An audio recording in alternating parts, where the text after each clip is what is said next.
கடந்த 24 மணி நேரமாக அடுத்தடுத்து மிக முக்கியமான 3 செய்திகள் உலக அரசியலையே மிகப்பெரிய பதட்டத்திற்கு உள்ளாக்கி இருக்கிறது. நம்பர் 1, அமெரிக்காவினுடைய சென்ட்ரல் கமாண்டினுடைய தலைவர் அட்மிரல் பிராட் கூப்பர் மிக முக்கியமான ஒரு சந்திப்பை நடத்தி இருக்கிறார். அதில் பென்டகனில் இருக்கக்கூடிய அமெரிக்காவினுடைய உயர்மட்ட ராணுவ தலைவர்கள் கலந்திருக்கிறார்கள். ஈரானின் மீது முதலாக தாக்குதல் நடத்தி ஈரானினுடைய சுப்ரீம் லீடரான அலி கமேனியை கொலை செய்வதற்கு 24 மணி நேரத்திற்கு முன்பாக அதே போன்ற ஒரு சந்திப்பை அவசரமாக அவர் நேற்று நடத்தி இருக்கிறார். இது குறித்து ஆக்சிஸ் பத்திரிகை மிக முக்கியமான சில ரகசிய தகவலை வெளியிட்டிருக்கிறார்கள். இந்த செய்தி வெளிவந்து சில மணி நேரத்திற்குள் இஸ்ரேலினுடைய மிக முக்கியமான பத்திரிகையான தி ஜெருசலம் போஸ்ட் மற்றும் தி டைம்ஸ் ஆஃப் இஸ்ரேல் மிக அதிர்ச்சியான ஒரு செய்தியை வெளியிட்டிருக்கிறார்கள். அமெரிக்காவினுடைய ராணுவம் 16 லட்சம் கிலோ வெடிமருந்துகளை, அதாவது 6500 டன் வெடிமருந்துகள் மற்றும் ராணுவ தளவாடங்களை இஸ்ரேலினுடைய துறைமுகத்தில் கொண்டு வந்து இறக்கி இருக்கிறார்கள். இந்த செய்தி வெளிவந்து சில மணி நேரத்திற்குள்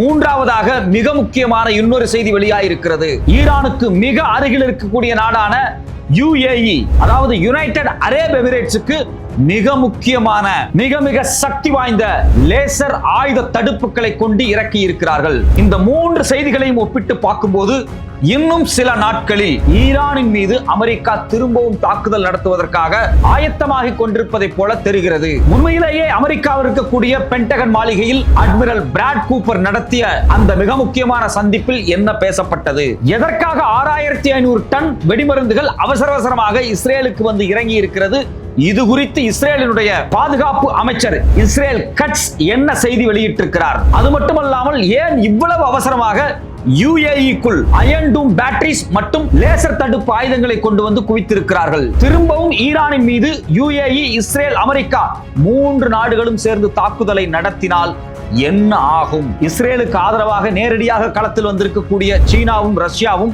என்ன செய்வார்கள்? உலக அரசியல் அடுத்த சில நாட்களில் என்னவாக மாறப்போகிறது? வணக்கம், இது மெட்ராஸ் ரிவ்யூ. நான் உங்கள் சத்யராஜ். ஈரானுக்கும் அமெரிக்காவுக்கும் தீவிரமான போருக்கு பிறகு ஒரு பேச்சுவார்த்தை நடந்து கொண்டிருக்கிறது. இந்த பேச்சுவார்த்தை நிலைக்காது. அடுத்தது மிகப்பெரிய போர் வரப்போகுது. அமெரிக்கா நேரடியா ஈரானை தாக்க போறாங்க அப்படிங்கிற செய்தி அடுத்தடுத்து முக்கியமான ஊடகங்கள் வெளியிட்டு இருக்காங்க. குறிப்பாக அமெரிக்காவில் இருக்கக்கூடிய ஆக்சிஸ் பத்திரிகை ஒரு செய்தி வெளியிட்டு இருக்காங்க. அமெரிக்காவினுடைய சென்ட்ரல் கமாண்டினுடைய தலைவர் திரு அட்மிரல் பிராட் கூப்பர் ஒரு பிரீஃபிங் நடத்தி இருக்கிறார். யார்கிட்ட அப்படின்னா பென்டகன்ல இருக்கக்கூடிய அமெரிக்காவினுடைய முக்கியமான ராணுவ அதிகாரிகள்கிட்ட இந்த கூட்டத்தை நடத்தி இருக்கிறார். இந்த அட்மிரல் பிராட் கூப்பர் பாத்தீங்க அப்படின்னா ஏற்கனவே எப்போ அப்படின்னு சொல்றேன்னா பிப்ரவரி 28ஆம் தேதி ஈரானின் மீது ஒரு பெரிய தாக்குதல் அமெரிக்கா நடத்துது பாத்தீங்களா, இஸ்ரேல் நடத்துச்சு பாத்தீங்களா. இந்த தாக்குதலுக்கு 48 மணி நேரத்துக்கு முன்னாடி இதே போன்ற ஒரு பிரீஃபிங்கை அட்மிரல் பிராட் கூப்பர் நடத்தி இருக்கிறார். சோ இது சாதாரண பிரீஃபிங் கிடையாது, சாதாரண சந்திப்பு கிடையாது. மிக முக்கியமான சில விஷயங்கள் நடந்துகிட்டு இருக்கு. ஏன் அப்படின்னா இதுல US சென்ட்ரல் கமாண்டினுடைய தலைவர் மட்டுமல்லாமல் ஜாயிண்ட் சீஃப் ஜெனரல் டான் கெய்னியும் கலந்திருக்கிறார். சோ அப்ப ஏதோ ஒரு ராணுவ நடவடிக்கையை வந்து இவங்க வந்து செய்ய போறாங்க, ஈரானின் மேல ஒரு பெரிய தாக்குதல் நடத்த போறாங்க அப்படிங்கறதுதான் ஆக்சிஸ் பத்திரிகையினுடைய முக்கியமான விஷயங்கள். இதுல குறிப்பா பாத்தீங்கன்னா ஆக்சிஸ் பத்திரிகை இந்த கூப்பருடைய சந்திப்பு முக்கியமான 3 விடயங்களை பத்தி பேசி இருக்குது அப்படின்னு சொல்றாங்க. முதல்ல என்ன சொல்றாங்க அப்படின்னா short and powerful way of strike in Iran, அதாவது மிக அதிரடியான குறைந்த நேரத்திற்குள் ஒரு அதிரடியான ராணுவ தாக்குதலை ஈரானின் மீது நடத்தி ஈரானை நிலைகுலைய செய்து பேச்சுவார்த்தைக்கு அவங்களை அடிபணிய செய்யறது அப்படிங்கிற ஒரு முக்கியமான ஸ்ட்ராட்டஜியை சொல்றாங்க. 2வது முக்கியமான விஷயம் ஸ்ட்ரெய்ட் ஆஃப் ஹார்முஸ் இருக்கு பாத்தீங்களா, அதாவது ஈரானினுடைய மிக முக்கியமான நீரிணை, அது வழியா தான் அனைத்து ஆயில் கப்பல்களும் போயாகணும். அதை ஈரான் தடுத்துக்கிட்டு இருக்காங்க இல்லையா, அதை கிரவுண்ட் போர்ஸை இறக்கி கட்டுப்படுத்தி அதை கமர்ஷியல் ஷிப்புக்கான ஓப்பன் வேகா மாத்தலாம் அப்படிங்கிற பாயிண்டையும் இந்த கூட்டத்தில் பேசப்பட்டிருக்கிறதாக ஆக்சிஸ் பத்திரிகை சொல்றாங்க.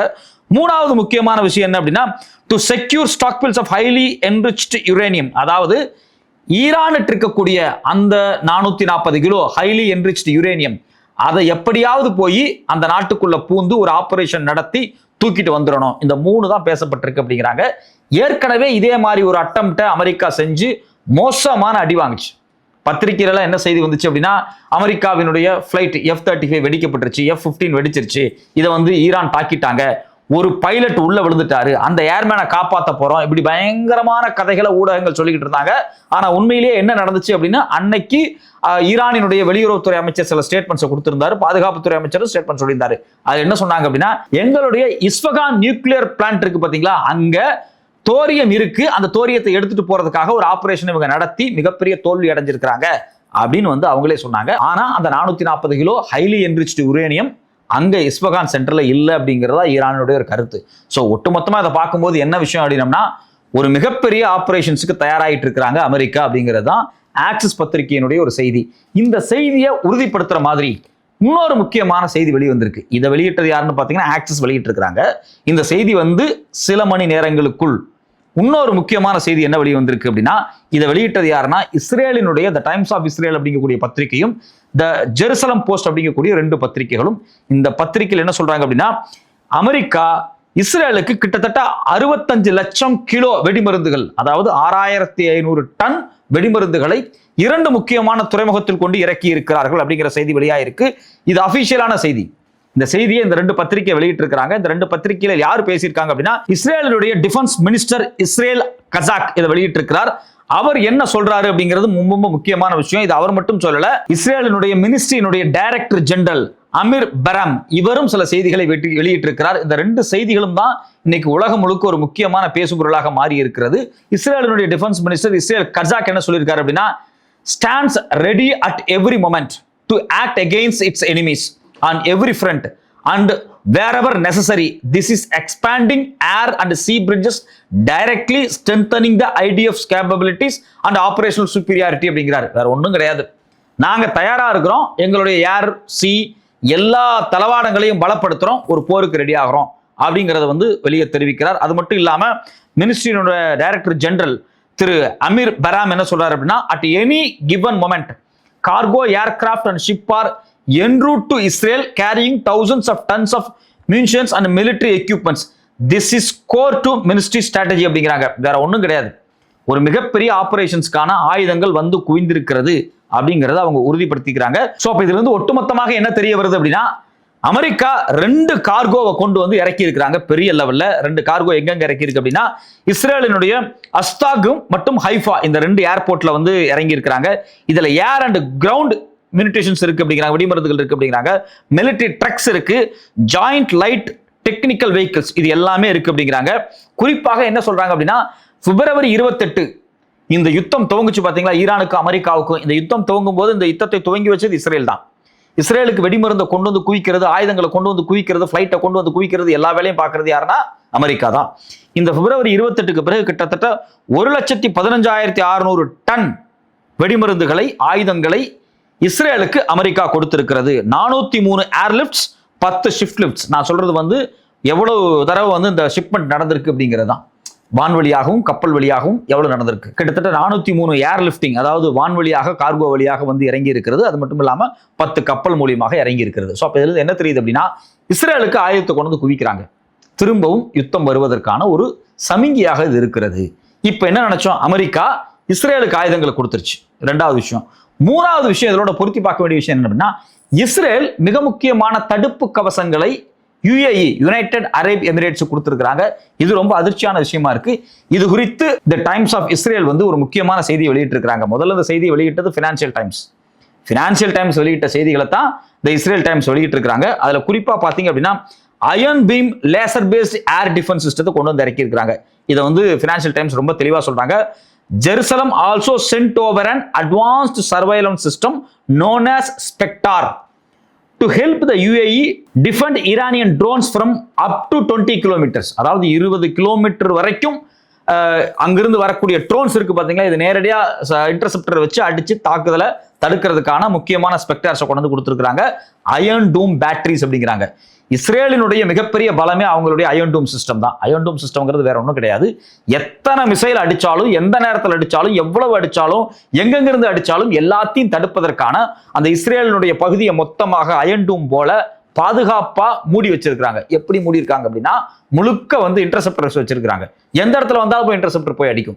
இந்த அயர்ன் டூம் சிஸ்டத்தை பார்த்துட்டு தான் அமெரிக்கா வந்து கோல்டன் டூம் சிஸ்டத்தை எஸ்டாப்ளிஷ் பண்றதுக்கு பல லட்சம் கோடி, கிட்டத்தட்ட 100-150 லட்சம் கோடிக்கு மேல செலவு பண்றதுக்கான வேலைகள் ஈடுபட்டு இருக்காங்க.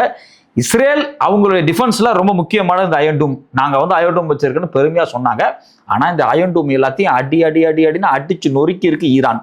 அது வேற கதை. ஓனாலேயே நிக்க முடியல, நீ யுஏஇக்கு பாதுகாப்பு கொடுக்க போறியா அப்படின்னா இந்த செய்தியை பார்த்து நம்ம தெரிஞ்சுக்க வேண்டியதா இருக்கு.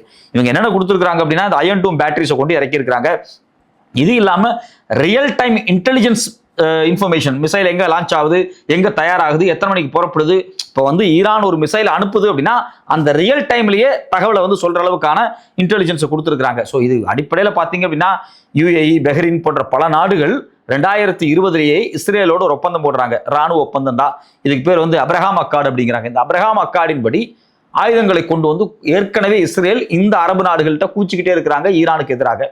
இப்ப இந்த யுத்தத்துல பாத்தீங்க அப்படின்னா யுஏஇ தான் மோசமா அடி வாங்குச்சு. கொஞ்சம் நஞ்ச அடி கிடையாது. நான்லாம் என்ன நினைச்சிட்டு இருந்தேன், செய்தி பார்க்க சவுதி தான் அதிகமா அடி வாங்கிட்டு இருக்கு அப்படின்னு நினைச்சிருந்தேன். கடைசியில வந்து தகவல்களை திரட்டி பார்க்கும்போது யுஏஇ மேல கிட்டத்தட்ட 2221 ட்ரோன்ஸ் தாக்குதல் நடத்தி இருக்காங்க ஈரான். அது மட்டும் இல்லாம 520 பேலிஸ்டிக் மிசைல் அடிச்சு நொறுக்கி இருக்காங்க, 26 குரூஸ் மிசைல். அப்போ இந்த யுத்தத்துல யுஏஇ அடிச்சு நொறுக்கப்பட்டிருக்கு. முக்கியமான இடங்கள் வந்து மோசமா தாக்குதல் உள்ளாக்கப்பட்டிருக்கு. அதுக்கு என்ன காரணம் அப்படின்னா இந்த அப்ரஹாம் அக்கார்டு தான். அதாவது இஸ்ரேலுடைய மொத்த ஆயுதத்தையும் கொண்டு வந்து எங்க உட்கார வைக்கிறது, ஈரானுக்கு அருகில் இருக்கக்கூடிய யுஏஇல கொண்டு வந்து உட்கார வைக்கிறது. இஸ்ரேலுடைய படைகள், அமெரிக்காவினுடைய படைகள் எல்லாத்தையும் கூட்டு வந்து ஈரானுக்கு எதிராக ஈரான் பார்டருக்கு பக்கத்தில் இருக்கக்கூடிய, கடல் பகுதிக்கு பக்கத்தில் இருக்கக்கூடிய யுஏஇ துறைமுகத்தில் கொண்டு வந்து உட்கார வச்சா ஈரான் அடிக்காம என்ன பண்ணுவான்? வேற வழியே கிடையாது, அவனுக்கு ஆப்ஷனே இல்லை, அடிச்சு நொறுக்கி இருக்கிறான். இதனால பயந்த யுஏஇ பாத்தீங்க அப்படின்னா நேரடியாகவே அமெரிக்கா கூட கடந்த வாரத்துல வந்து மோதல் ஏற்பட்டுச்சு. அது குறித்து நம்ம ஒரு வீடியோவை போட்டோம். அப்ப இப்ப வந்திருக்கக்கூடிய செய்தி என்ன அப்படின்னா 3 முக்கியமான விஷயங்கள். அமெரிக்காவில் ராணுவ தலைமைகள் அவசரமான கூட்டங்களை நடத்துகிறார்கள், முக்கியமான தாக்குதலை நடத்தப் போவதாக செய்திகள் வெளியாகி இருக்கிறது. 2வது முக்கியமான விஷயம், இந்த தாக்குதலின் பொருட்டு இஸ்ரேலுக்கு எக்கச்சக்கமான ஆயுதங்கள் கொடுக்கப்பட்டிருக்கு. கிட்டத்தட்ட 6500 டன் ஆயுதங்களை கொண்டு வந்து குவித்திருக்கிறார்கள். 3வது, இஸ்ரேலிலிருந்து நேரடியான முக்கியமான ஆயுதங்கள், அது மட்டும் இல்லாம டிஃபென்ஸ் தடுப்புகள் எல்லாமே கொண்டு வந்து யுஏஇல பொருத்தப்பட்டிருக்கு. சோ அப்போ ஈரானின் மீது ஒரு பெரிய தாக்குதலை நடத்தினால் திரும்ப ஈரான் யுஏஇ அடிக்கும், இஸ்ரேலை அடிக்கும். ஏன்னா நேரடியா போய் அமெரிக்காவை அடிக்க முடியாது. ஏன்னா அமெரிக்காவினுடைய தளங்கள் எல்லாமே அழித்தொழிக்கப்பட்டுருச்சு. இனிமேல் ஈரான் எதை தாக்க முடியும்? இனிமேல் ஈரான் நேரடியாக யுஏஇ மற்றும் இஸ்ரேலுடைய ராணுவ தளங்களை தான் தாக்க முடியும். ஸோ அப்போ இதை எல்லாத்தையும் பாதுகாக்கிறதுக்காக இந்த ஆயுதங்களை கொண்டு வந்து குவிக்கிறாங்க. அப்போனா என்ன அர்த்தம்னா அடுத்த யுத்தத்தை துவங்க போகிறது அமெரிக்கா. அமெரிக்கா இப்படி ஒரு யுத்தத்தை துவங்கினால் ஈரான் சும்மா விடமாட்டார்கள், மிக மோசமாக திரும்பி அடிப்பார்கள். மேலும் மிக மோசமான பாதிப்புகள் வரும். ஸ்ட்ரெய்ட் ஆஃப் ஹார்முஸ் மூடப்படும். எண்ணெய் கப்பல்கள் வந்து ஆசிய நாடுகளுக்கு வராது, இந்தியாவுக்கு வராது. எண்ணெய் தட்டுப்பாடு அதிகரிக்கும். எண்ணெய் தட்டுப்பாடு அதிகரித்தால் என்ன நடக்கும் என்றால் கட்டாயம் பெட்ரோல் விலை, எல்பிஜி விலை அதிகரிக்கும், தட்டுப்பாடு ஏற்படும். ஒட்டுமொத்தமாக பல்லாயிரம் கோடி மக்கள் இந்த உலகத்தில் பாதிப்பு ஏற்படும். அவ்வளவு பெரிய மோசமான பாதிப்பு ஏற்படும் அளவுக்கான வேலைகளை அமெரிக்காவும் இஸ்ரேலும் யுஏயும் சேர்ந்து செய்து கொண்டிருக்கிறார்கள். இது உண்மையிலேயே தடுக்கப்பட வேண்டிய ஒரு விஷயம். கோடிக்கணக்கான மக்களுடைய வாழ்வாதாரத்தை பாதிக்கக்கூடிய இந்த விஷயத்தை ஏன் இவர்கள் செய்கிறார்கள்? ஈரானின் மீது ஒரு தாக்குதலை நடத்த வேண்டும் என்பதற்கான நியாயமான விஷயங்கள் என்ன? எதுக்காக நீங்க ஈரான் மேல தாக்குதல் நடத்துறீங்க? இன்னைக்கு வரைக்கும் சொல்லுங்க. அமெரிக்கா சொல்லுங்க, இஸ்ரேல் சொல்லுங்க, யுஏ சொல்லுங்க. ஏன் ஈரான் அடிக்கிறீங்க? உங்களுக்கு என்ன பிரச்சனை? ஈரான் உங்களை அடிச்சுதா? ஈரான் என்ன பண்ணா? அணு ஆயுதம் வச்சிருக்கானா? இல்லையே, என்ரிச்சு யுரேனியம் வச்சிருக்கான். அந்த யுரேனியம் நீங்களும் தான் வச்சிருக்கீங்க, அமெரிக்காவும் தான் வச்சிருக்கீங்க, பிரான்ஸ் தான் வச்சிருக்கீங்க, ஏன் இஸ்ரேல் தான் வச்சிருக்கு, சைனாவும் தான் வச்சிருக்கு, இந்தியா தான் வச்சிருக்கு. எதுவுமே இல்லாம நீங்க இஷ்டத்துக்கு போய் ஈரான் அடிக்க போறீங்க. ஈரான் எண்ணெய் வளங்களை, அது மட்டும் இல்லாம எண்ணெய் போக்குவரத்தை தடுக்க போறாங்க. உலக மக்களுக்கு அது பாதிப்பு ஏற்படுத்த போகுது. அப்ப முதல்ல இருந்தே இந்த யுத்தத்தில் சாமானிய மக்களான நாம் கஷ்டப்படுவதற்கு அடிப்படை காரணம் இஸ்ரேலும் அமெரிக்காவும் தான். இவங்களோட சேர்ந்துக்கிட்டு ஈரான் அடிக்கக்கூடிய எமிரேட்ஸ், இவங்க எல்லாம் சேர்ந்து தான் இந்த பாதிப்பு ஏற்படுத்திட்டு இருக்காங்க. பொறுத்திருந்து பார்ப்போம் அடுத்த 24 மணி நேரத்தில் என்ன நடக்குது அப்படின்னு.